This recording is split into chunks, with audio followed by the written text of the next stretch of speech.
Hi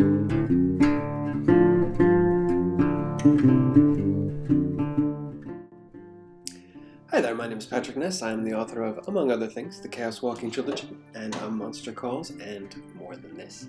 And I will be appearing, by the magic of Zoom, at the Istanbul International Literature Festival on Friday the 4th of June at 8 p.m. your time. So check in and have a look at me there and listen to me talk on and answer your questions.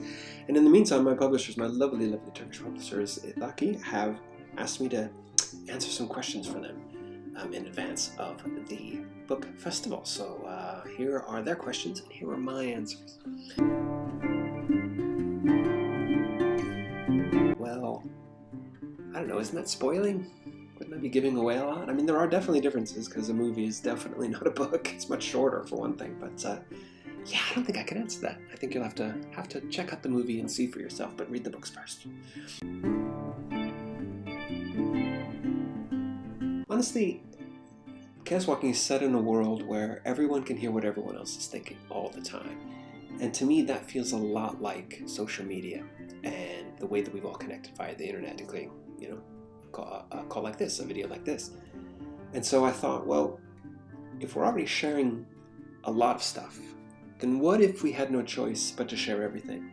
What if there was no choice and we had no privacy at all? So that's where the original idea came from for Chaos Walking, that the noise in the books, it's called the noise, is essentially social media.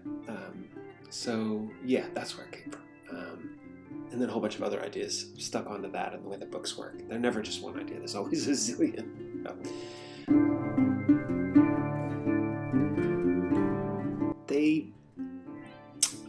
People have talked a lot about Tom Holland and Daisy Ridley being older than Todd and Viola in the books, but I don't mind that at all. I think Tom and Daisy are incredible movie stars and wonderful actors, and I think they just feel right because both of them are performers who invite you in, and you think, oh, I could be their friend maybe. They're not unreachable, they're not untouchable, which I think is perfect for Todd and Viola. So I'm very, very happy. I feel very, very lucky. I mean, even to get a movie made is outrageous good luck. So I'm kind of okay with the casting. And this casting, including Mads Mikkelsen, Cynthia Erivo, is outrageously good. I am a very, very lucky writer indeed. Ooh. My planning is not formal. I don't sit down and write out a plan. I just chew over an idea for a while and see if it has depth and potential to grow. So I'd say the planning part is easier because I don't do much. And then the writing is filling up a blank page, which I do find difficult. I honestly find first drafts quite difficult, getting those words down. But once that's done, once I have the first draft and I have all the material, then it's fun. Because then I can turn it into a book, and that's when it starts looking like a piece of work. So the planning is easier. The writing is hard, and then the rewriting is fun. That's what I would say. Favorite fantasy, not necessarily one book, but it's the Discworld series by Terry Pratchett. It's a satire of fantasy novels. And that's how it started, but it grew into something so much richer, so much deeper than that you love everybody in it, and you love the characters, and you root for them. And even though it's still satirical and it's very, very funny, it's grounded in a real kind of anger about the bad things in society. Anger at institutions that don't treat us well, anger at privatization, that kind of thing. It's a really remarkable series, Discworld by Terry Pratchett. It's really, I don't know if the English humor translates necessarily, but it's a wonderful, wonderful series. It's kind of a miracle.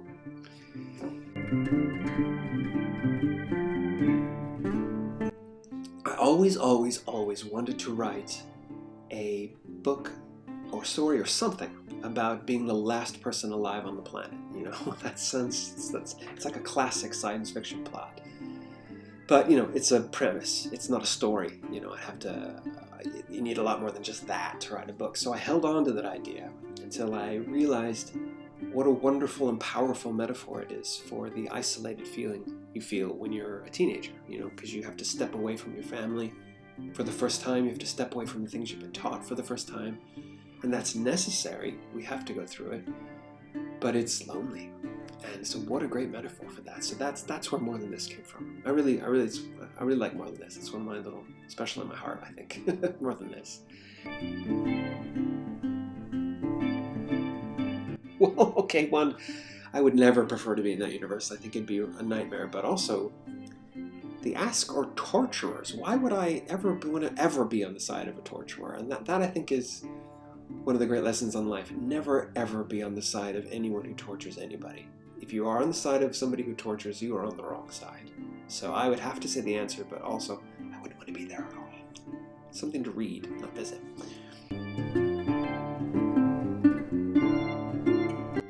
I recommend people start with The Monster Calls.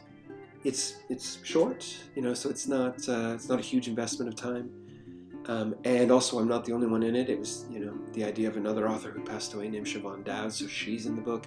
And the illustrations of Jim Kay, so he's in the book. So if maybe you didn't end up liking me, you might like the other two, I might say. So I think A Monster Calls is a really good place to start. So yeah, that's what I'd say. So thank you for those questions, Ithaki, and I look forward to seeing all of you at the Istanbul International Festival of Literature on Friday, the 4th of June at 8 p.m. your time in Istanbul. I will see you then. I hope to meet a lot of you. Bye-bye.